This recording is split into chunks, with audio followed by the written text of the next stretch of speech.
Hey guys, thanks for tuning back in for our next book review. My name is Paul, and I'm so glad you've tuned in to watch. Really appreciate it. If you're new to the channel on YouTube, please be sure to subscribe and like. Would really appreciate that. Share it with your friends if you think this is helpful. Today, I want to talk about the new Star Wars novel. Within the past 6 months, year, somewhere around there. Light of the Jedi by Charles Soule. I hope I'm saying his name correctly. My apologies if I am not. So, this novel launches the High Republic era of Star Wars stories. Now that Star Wars is run by Disney, this is the new piece of canon for the new era. Now, in this novel, we basically get introduced to a ton of new main characters. You will see some familiar names in here. If you're familiar with Star Wars, if you've watched the movies, there'll at least be one name. Yoda does get mentioned a couple of times. He makes one appearance. So you will notice that there's some other, if you know more details about Star Wars, there'll be some other names that you recognize. There'll be some other planets reference that you would recognize. So there is kind of that grounding itself in something familiar. Now, I have to be honest, I have absolutely no idea how to rate this book. Let me explain what I mean by that. Let me describe this story first. So basically, what we have is here on the cover, we have four of the new Jedi that were being introduced to you. Over here, we have Loden Greatstorm, uh, we have Alzar, uh, Avar Chris, and Bariaga, a Wookiee. Uh, now, really, Avar Chris is kind of the most prominent of the new Jedi to be featured in the action. And the Jedi are called to help as there is an explosion in hyperspace. And the debris from this explosion is flying out of hyperspace and colliding with planets and moons and wreaking destruction and killing massive quantities of people. So the Jedi are called out to intervene, to help with this, to help fight off potential deaths. And they do some amazing things in the process of doing that. Now, once they have the initial crisis averted, now they launch into trying to figure out what happened. Why did this explosion take place? Where did all this debris come from? Is there still more out there that they need to go and intervene and make sure it doesn't cause any more destruction? And in the process, they are find themselves pitted against the villain of the book, which are a group of space pirates in the Outer Rim called the Nihil. At least that's how I was reading it, interpreting it as I read it. And so that this little band of pirates are ultimately the ones responsible for what's going on. They're trying to profit off of this chaos and disaster, and the Jedi come in to intervene and put a stop to it. Now, that's the basic plot, and in fact, that is going to get you. Let's see, the book is 370 ish pages, 377, somewhere around there. Everything I just told you is going to take you through about 300 of the pages of the book. So I don't mean to spoil the first 300 pages, but that's basically what happens in the first two-thirds of the book.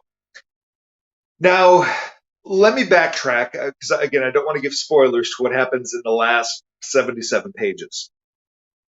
I have no idea how to rate this book because the first 100 pages were fantastic. As the Jedi are initially called in to try to prevent further casualties from the flying debris, we see the Jedi doing some amazing things. We're given some insight in terms of how different Jedi interact with the Force. For example, Avar Chris, the main Jedi here, this female, she engages with the Force as though she's hearing a song. And so we get these different visuals of how different Jedi perceive the Force and interact with the Force and communicate with the Force. We see some different abilities done by the Jedi that are just some brand new things. They're able to do some things with their lightsabers and their ships that we haven't seen before, which is pretty cool. Would love to actually see that displayed in a live action format. But then, once the initial crisis is averted, pages 100 to 300, we have an in-depth dive on the Nihil, the pirates, and their inner workings, their characters. And to be honest, they felt a lot more like Star Trek villains than Star Wars villains.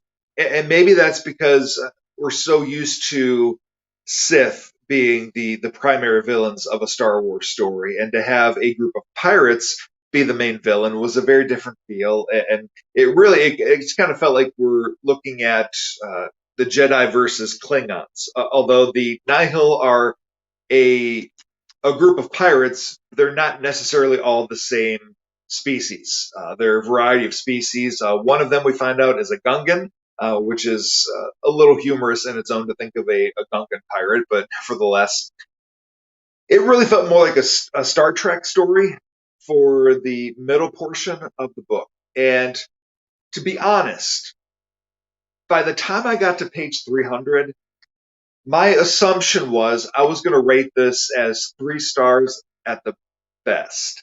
Um, it wasn't bad. Uh, it was written very well. Just wasn't going anywhere for me. In terms of what I would expect from a Star Wars story and kicking off this new era of Star Wars stories, again, this High Republic storyline, this takes place 200 years before the events of Phantom Menace.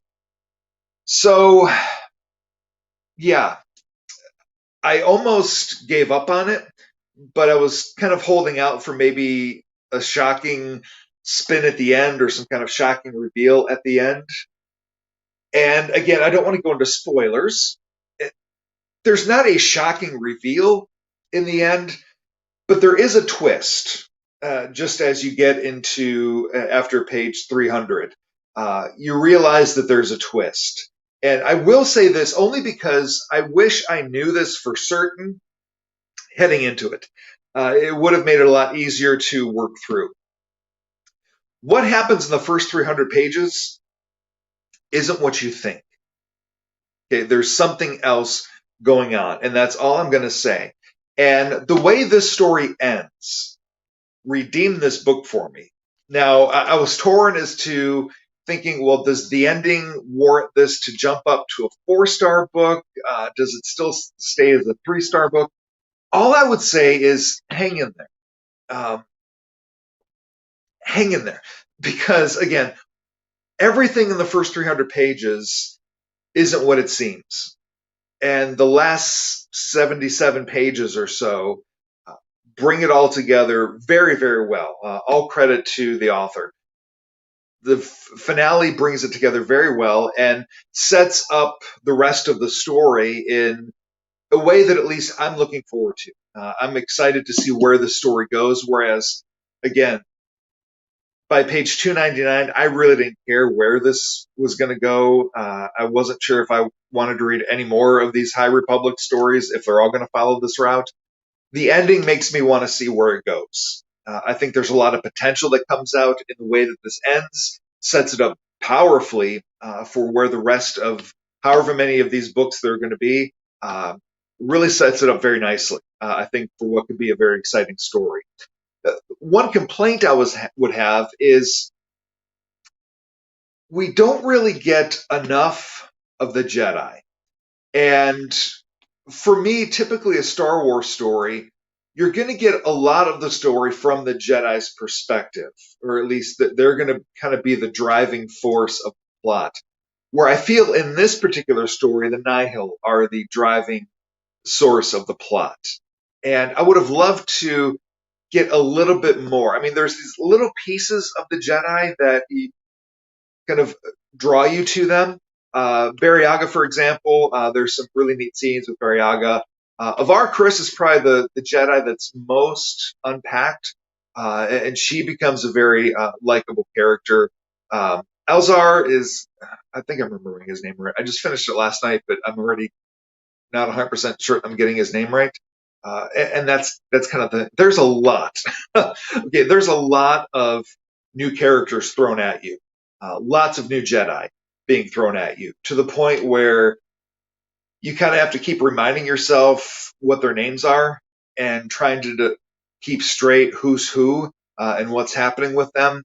So that's one of the critiques. I would have loved to have felt more attached. Instead of unpacking all of these new Jedi, just give us a handful for now and add more as these books progress. So hopefully they'll do that in future stories. I know book 2 will be coming out here shortly. Uh, I don't remember if it's the same author or not. So anyway, I know I'm kind of all over the place, but really conflicted about Light of the Jedi. Uh, wasn't a huge fan. I didn't hate it. It was okay. But the ending was a good payoff for me. It brought it all together in a very satisfying way. So if you're thinking about reading it, I would encourage you to do so. Um, is it going to change how you view the movies? No, but it is going to give you some insight. There is a character, and this might be getting too deep into Star Wars for some. If you saw The Force Awakens, at the very beginning, there's this older man named Lor Santeca who provides Poe Dameron with a map to help them find Luke Skywalker. This Lor Santeca is not in this book, but his ancestors are. And it helps shed a lot more light on his significance in terms of the events of the prequel trilogy. So you get these little snippets that add a little bit more depth to what we know of Star Wars already. And hopefully, as it goes on, there'll be a lot more that it can kind of help build into the lore as we know it. So I'm a huge Star Wars fan. Was disappointed 2/3 of the way into this book, but again, the ending was very satisfying, really paid off, and actually makes me want to continue with the story. So I don't know if that helps at all. Um, if I knew heading in that what was happening isn't what I think, I probably would have been a lot more intrigued. That's why I'm giving you at least that much of a spoiler hint that what's happening isn't what you think, because you go through and like, okay, really these are the bad guys. They don't really seem like they're an actual threat to the Jedi. So take that for what it will. That may have helped you decide or not decide. I know there's a lot of split and mixed reviews about this book, and I guess I'm a mixed review too. Um, yeah, it was very mediocre, but the ending did elevate it in my eyes. But I wish I knew more of that heading in. I probably would have given it a full 4-star rating if I knew that heading in. But it's like the last 70 pages were trying to redeem what was mediocre before that. Hopefully that makes sense. Somewhere in there, maybe there's some helpful information for you. So that's Light of the Jedi by Charles Soule, book 1 in the new High Republic era, taking place 200 years before the events of the Phantom Menace. So should you read it? Sure. If you're a Star Wars fan, I would encourage you to read it. If I tried at times to read this as though it was just a science fiction book and not related to Star Wars. That didn't help. So it was best for me to stick with this is a Star Wars book about Jedi, and yeah, just say it's a slow burn. I guess that's probably the best way to put it. Good payoff at the end, I thought. So hopefully that helps you decide if you want to go ahead and read it or not. I'm glad I did. I'm glad I stuck with it because again, the ending does bring everything together in a satisfying way. So take that for what it is. Maybe that helps or discourages you from reading it yourself. I'll leave that to you. If you've read it, let me know in the comments on YouTube what you thought. I'd love to talk to you more about it. Maybe if nothing else to help me figure out if I if I did like it or not. If the ending does make the whole book worthwhile. So it's at least a book that's been on my mind since I finished it yesterday. So we'd love to hear from you how you felt. So thanks so much for watching, and we'll catch you next time.